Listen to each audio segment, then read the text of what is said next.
vamos a pasar ahora a la siguiente entrevista. Perdón que nos hemos retrasado un poquito, pero bueno, pues así pasa cuando sucede. Y ahora estamos haciendo un enlace con Laura Carsen, pues la Mujer Maravilla, pues esta extraordinaria periodista e investigadora, activista, bueno, pues ya está aquí con nosotras y nosotros porque hoy es miércoles y hoy toca Hecho en América a las 8 de la noche, va a ser otro imperdible de Laura Carsen y la invitamos precisamente para comentar un poquito sobre el tema que se va a abordar y un tema más que, ay, nanita, tiene que ver con los Estados Unidos. Laura Carsen, buenos días. Buenos días, Ernesto, ¿cómo estás? Bien, bien, Laura. Pues Laura, hoy tenemos Hecho en América y tienes también una invitadaza, un programa importante y relevante que tiene que ver con Chile. Así es, pues hemos hecho este recorrido por los países de América Latina y ahora le toca a Chile y pues estamos muy emocionados porque la invitada es la exministra de Justicia y Derechos Humanos en el gobierno de Gabriel Boric. Ella se llama Marcela Ríos Tobar. Y vamos a platicar sobre la situación en que se encuentra Chile, porque recuerden que dos veces ha perdido el intento de cambiar la constitución. La primera con una constitución progresista que perdió en el plebiscito y el segundo con una constitución muy conservadora que también perdió el plebiscito. Entonces, esto deja a Chile en una situación en que algunas de las grandes reformas que habían planteado, empezando con esto estructural, no se van a lograr en los años que le quedan a Boric. Y vamos a platicar sobre cuáles son las perspectivas para este año que va a ser elecciones de alcaldes y gobernadores muy indicativas y también para el año 2025, que son las elecciones presidenciales. Todo esto, por supuesto, tiene un impacto en nuestra región, en las relaciones geopolíticas que están evolucionando de manera muy rápida en Sudamérica y también en todo el continente americano. Gracias, gracias, Laura. Pues eso va a ser hoy a las 8 de la noche en el programa Hecho en América. Hubo un devaneo, hubo una situación complicada, un conflicto, algo que generó pues una molestia importante por parte del presidente Andrés Manuel López Obrador a propósito de este reportaje que publicó Tim Golden en ProPublica y en otros medios que también salió. ¿Qué decir al respecto? Porque se habló de la DEA, el presidente se posicionó fuerte y pues tuvimos la visita de Sherwood Roland, así que, ¿qué decir? ¿Cuál es tu balance de qué es lo que sucedió ahí y este breve encuentro que tuvieron con el presidente? Sí, gracias, Ernesto. Primero quería agregar una cosa, porque cuando nosotros ya teníamos planteado el programa sobre Chile y seguramente mucha gente ya vio la noticia, que justamente el día anterior del programa que es hoy murió en un accidente el expresidente Sebastián Piñera. Entonces vamos a hablar un poco de las respuestas en el país y en el mundo sobre esto. Ahora, el tema de los reportajes, porque ese reportaje de Tim Golden en ProPublica y dos más que salieron curiosamente el mismo día con el mismo tema de Anabel Hernández en Deutsche Welle y de Stephen Dudley en Inside Crime, más o menos al mismo tiempo con ese contenido que está resucitando un caso que tiene que ver con supuestamente con contribuciones del narco a la campaña presidencial de López Obrador en el año 2006. Es decir, que estas notas tratan de un caso cerrado por la justicia en los Estados Unidos hace muchos años, que data de hace 17 años. Entonces, en la visita, incluso el asesora a Seguridad Nacional, Elizabeth Sherwood Randall, que es la que ha estado negociando con el gobierno de México en los temas de inmigración y también de tráfico de drogas por parte del gobierno de Joe Biden, anunció contundentemente que eso es un caso cerrado. Fue cerrado por falta de elementos en su momento. Entonces, pues es curioso, por decirlo menos, que ha salido en ese momento. Y lo otro es que no tiene evidencias, lo que llaman evidencias duras. Está hecho a base de testimonios, la mayor parte sin fuente, que siempre nosotros sabemos es un foco rojo para el periodismo. Se supone que se trata de filtraciones de la DEA, porque son los agentes que llevaban el caso. Y cuando uno empieza a analizar lo que son las supuestas, los testimonios, más que evidencias, son estos testimonios de distintas personas, lo que sale es un padrón más o menos típico de cómo actúa la DEA. Y entonces, para mí, más allá de lo que implica en el escenario político, que es obviamente el escenario principal para ese tipo de reportaje, sus implicaciones y esto, es lo que revela de cómo funciona la DEA y cómo tenemos que ver este tipo de casos y filtraciones y movimientos en un plano mucho más estructural. Tienen a sus principales fuentes de Mauricio Soto, que es supuestamente operativo de la campaña, que resulta que tenía como un papel mucho menor y que niega siquiera que fue detenido por la DEA en el año 2010. Y luego a Nicolás Mollinedo, que también niega rotundamente lo que le atribuyen en el reportaje. Una de las cosas que hace la DEA y que se ve claramente que incluso la gente que está proponiendo, los tres periodistas, los reportajes, es el uso de informantes. Yo llevo ya casi una década estudiando operaciones de la DEA en toda América Latina, con un enfoque, por supuesto, en lo que ha pasado en México. La gente que ha visto Hecho en América sabe que casi cada vez que sale un tema de la DEA lo hemos tratado en el programa con el general Gallardo, con Carlos Pérez Ricard, con gente que tienen estudios profundos sobre esta relación con la DEA. El uso de informantes es muy problemático. Lo que pasa es que tienen una persona que es un criminal, para empezar, ¿no? Los criminales no están exentos de mentir, obviamente. Algunos tienen en su pasado homicidios, cosas terribles, pero según una táctica que se llama pez grande, pez pequeño, a esta persona le hacen informante, le hacen lo que llaman plea bargain, que es negociar una condena, una sentencia menor para la colaboración para ir tras el pez grande. En todo lo que hemos revisado de la relación en América Latina, hay un montón de irregularidades, de crímenes, literal, que están cometidos en el marco de esta táctica. Por uno, a veces el pez pequeño en realidad es más grande que lo que quieren y el propósito es más político que criminal. Hemos visto muchos casos así.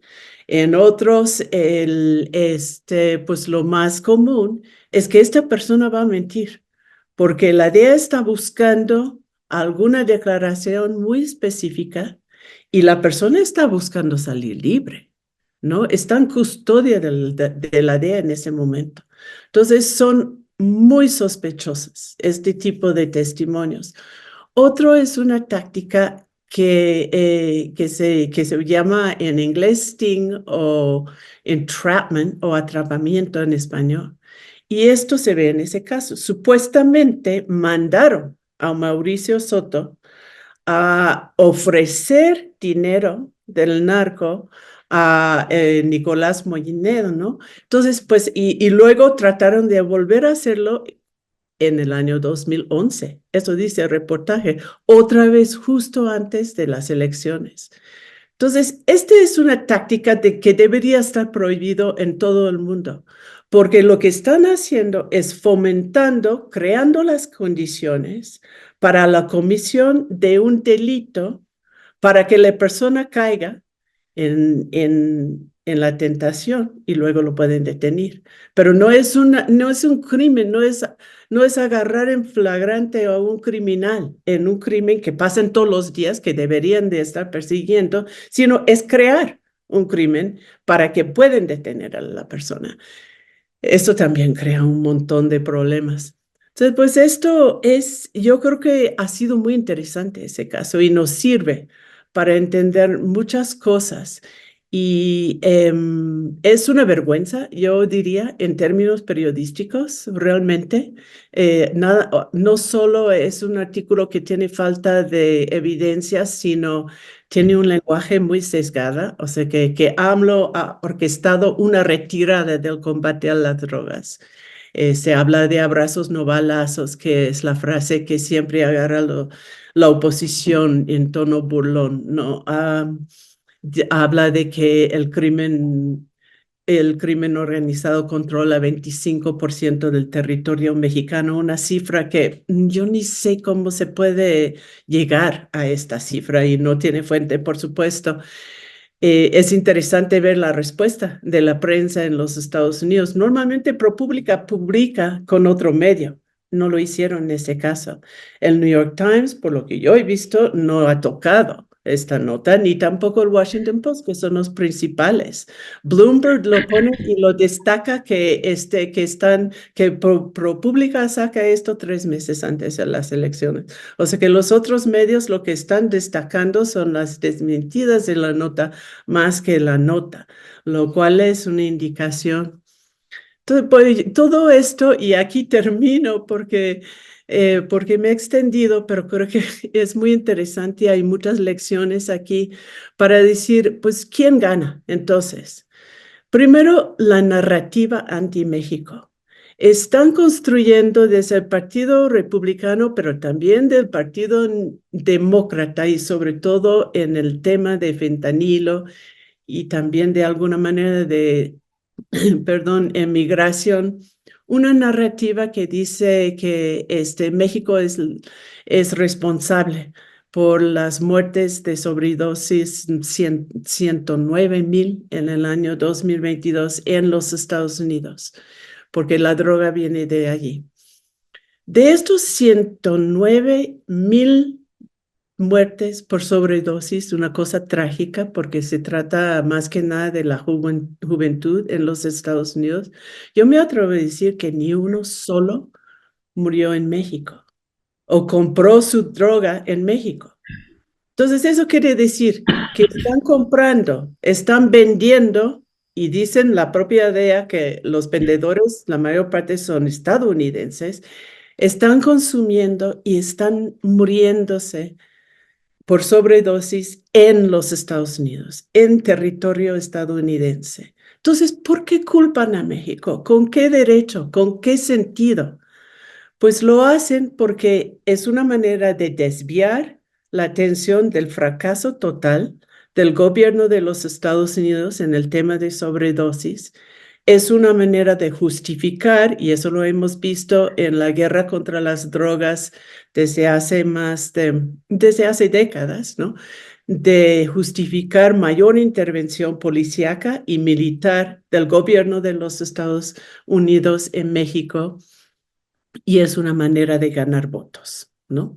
Eso es lo que está pasando con esta narrativa y estos reportajes refuerzan esta narrativa. La corrupción está en México, la droga está en México, el crimen está en México y aquí no pasa nada, ¿no?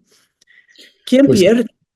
Sí dice, que dice Armando Vázquez, qué bien que Laura hace las precisiones sobre las falsedades de que dinero del narco pudo llegar a la campaña de Andrés Manuel López Obrador, y va mucho más allá lo que está precisando también Laura Cárcel, a quien le agradecemos Sí, yo lamento, fíjate, porque no, Laura, no sé si te pasa, pero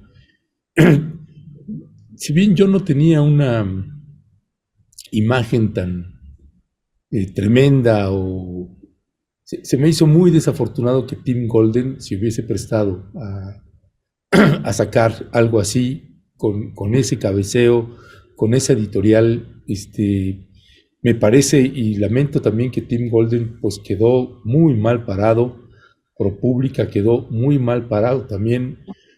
Anabel pues ya tiene su propia fama, unos que la admiran mucho, otros que pues saben que hay luego mucha falta de precisión en la información que presenta o que da.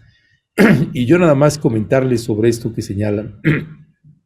Mire, a veces uno tiene proyectos o nosotros, por ejemplo, hace varios años publicamos un libro que se llama Siempre cerca, siempre lejos, las Fuerzas Armadas en México, y que estamos trabajando una segunda parte, por cierto.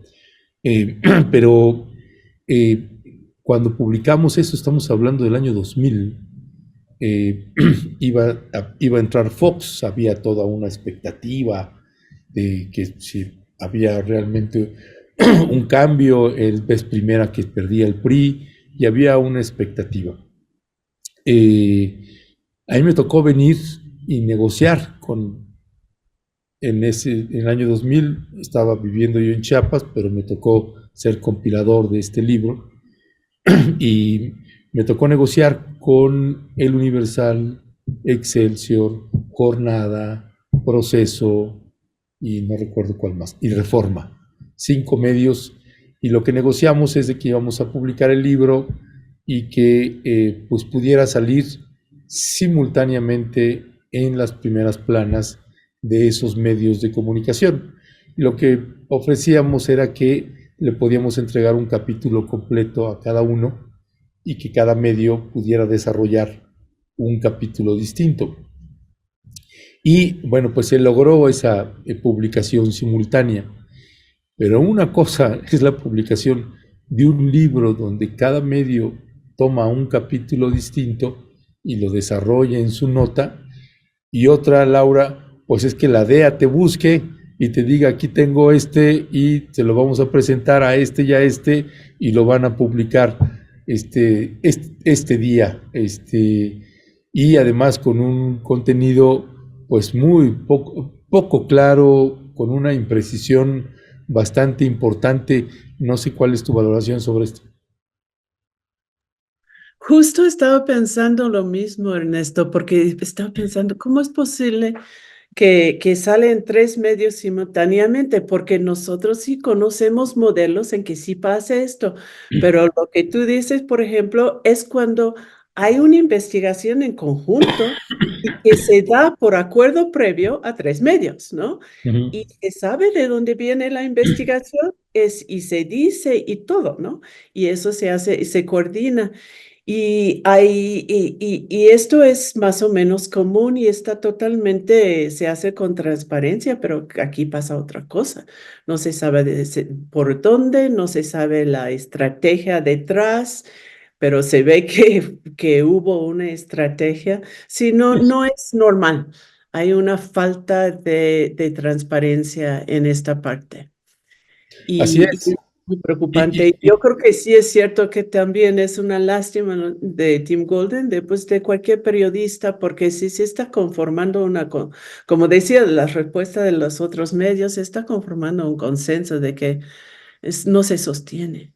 sí, no se sostiene, y además en el tiempo en el que se da, pues es claro que era un golpe político contra el presidente Andrés Manuel López Obrador, que el golpe viene de la DEA directamente, y pues son cosas que uno, o sea, por ejemplo, le ponemos un ejemplo, pues estamos trabajando un texto, un libro que publicaremos, pero como sabemos que viene el proceso electoral, pues no queremos publicarlo hasta que pasen las elecciones, ¿no? Porque no queremos invadir ese tema o que se use con esas finalidades. Y acá tú ves algo pues bien distinto, porque es precisamente cuando va a empezar el proceso electoral, pues viene el golpeteo y creo que ahí pues quedó exhibida también la Deutsche Welle, lamentablemente quedó exhibida ProPublica, y mira que ahí pues hacen un trabajo bastante serio. Laura, tú conoces, si pudieras también ya para despedir, perdón que estoy abusando de tu tiempo, pero para despedir, para la gente que no ubica ProPublica, ¿qué medio es y qué referencia hay, por ejemplo, de las izquierdas en los Estados Unidos? ¿Qué punto de referencia tienen de un medio de comunicación como ProPublica? Sí, ProPublica es uno de los pocos medios que hace trabajos de periodismo de investigación a fondo, ¿no? Porque ya ves, todo el mundo está sacando notas bastante superficiales. En la mayor parte hacen, como mencionaba antes, acuerdos con otros medios locales a veces para hacer estas investigaciones. Tienen fama de independientes. Por otro lado, siempre han tenido una relación muy cercana con la DEA, como fuente, digamos. No siempre a crítica, o sea, que han sido para notas, incluso notas críticas de la DEA, pero tienden a ser como notas que ubican a la DEA como una fuente confiable. Esa es la parte que yo cuestionaría profundamente, ¿no? Y esto por el hecho de que sí hemos hecho investigaciones, incluso que han habido una serie de audiencias en el Congreso de los Estados Unidos, cuestionando a la DEA y sus tácticas. Sin embargo, nunca llegan a ninguna parte porque pues hay toda una industria detrás de la guerra contra el narcotráfico, como bien sabemos.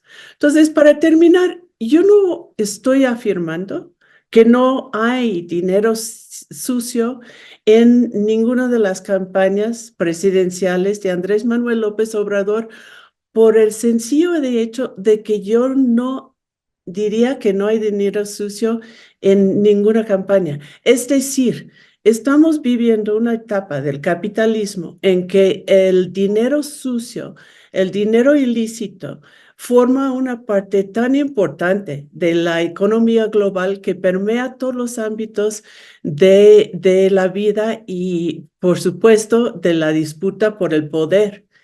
Puede ser dinero que entra del narcotráfico o puede ser incluso dinero que entra de corporaciones transnacionales que ganaron su riqueza del despojo ilegal de los pueblos indígenas. Es decir, que la estructura criminal de la economía legal, ¿no? Y de la parte legal financiero en el mundo es enorme. Estamos hablando de un mercado que se calcula en 400.000 millones de dólares al año. Y ese es un cálculo porque no hay manera de medirlo. Y es importante rastrearlo como periodistas, es importante entenderlo y también llevar casos a juicio, pero es más importante entender que es estructural y que tenemos que hacer cambios profundos para retomar nuestras democracias y nuestras economías también, para que estas cosas no pueden pasar. Así es, Laura. Pues yo te agradezco muchísimo, Laura, que nos hayas tomado la llamada. Ya es tardecito, pero bueno, queríamos precisamente tener esta charla, que escuchara usted el análisis y la mirada de alguien que de veras es muy rigurosa también en términos informativos, cuando Laura publica algo, una investigación o presenta un hecho, pues se documenta, no es nada más palabras al aire o que luego le digan pues que no tienen los datos, pero que los va a tener en un momento o los va a presentar quién sabe cuándo. Pues no. Y mire, nada más este otro punto, y te comparto, Laura, acabo de pegar en el chat de YouTube una nota de ProPublica, que incluso le hicimos nosotros una entrevista a Ginger Thompson, que trabaja en ProPublica, y es un trabajo sobre crónica de una masacre, y se refiere al trabajo a la masacre de Allende en Coahuila.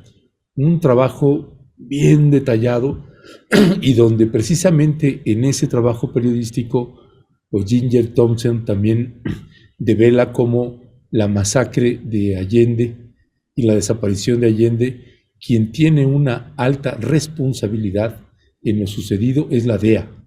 Precisamente hacen una acusación bastante seria e importante de la DEA, de la manera de operar de la DEA, cómo se abrieron las puertas y cómo canalizaron armas también. Un trabajo importante.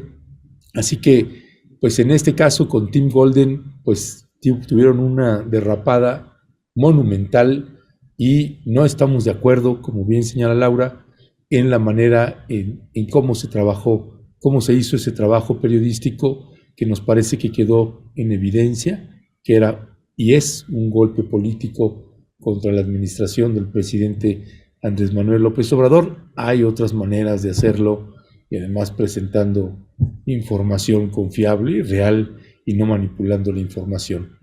Laura, hoy a las 8 de la noche tenemos este Hecho en América.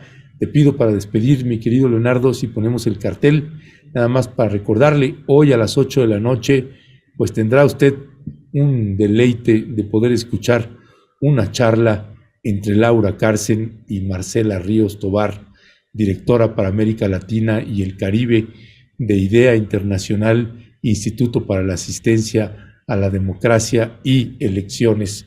Hoy, a las 8 de la noche, Chile entre el cambio y el conservadurismo. Gracias, Laura Cárcen. Te mandamos un fuerte abrazo. Igualmente, Ernesto, gracias. Gracias. Hasta pronto.